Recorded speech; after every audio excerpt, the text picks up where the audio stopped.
getting those notes. I'll do whatever it takes to get those notes. It was kind of like my face exploding, blast off. So how did this call come for Eurovision? And was it a surprise? How do these things work? Do you get a phone call? Is there an email? Is it a text message from like the gods that be? It's a phone call with a robotic voice, very Jason Bourne, the whole thing. You have been chosen. Yeah. You have been selected.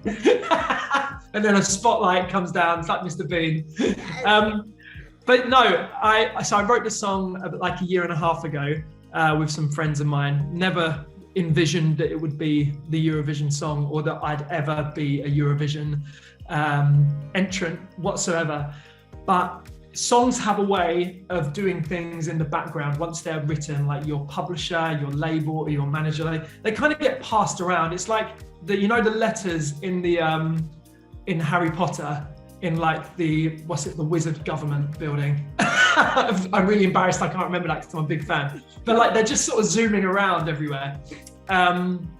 Ministry of Magic, that's the one. They kind of do this, and then people hear them. They think, oh, I'd like to do something like that with my artist. Do you want to do a duet or all of these things? But my one ended up obviously in the BBC's inbox somewhere along the line.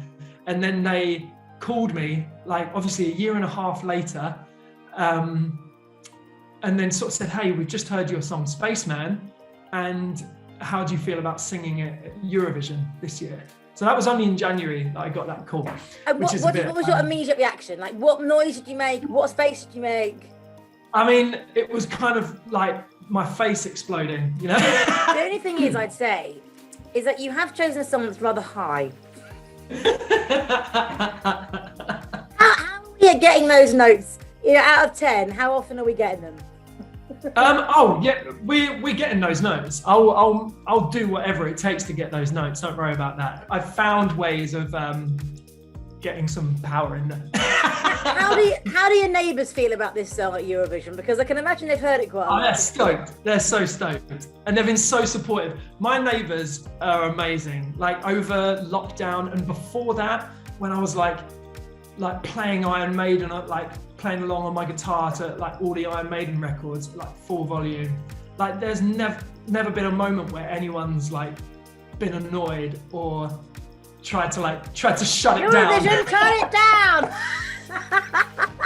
What about someone that's already been in Eurovision? Have you heard any advice from anyone? For instance, has Gina G been WhatsApping you? I haven't got anything from Gina yet. So exciting. Did you think that Spaceman could take you to this place? I really did kind of think that this song would have something special, but I never would have guessed it to be Eurovision. And in fact, if I'm being completely honest, I thought it was just going to be like a moment where I'd release the single and it would take the project to the next step.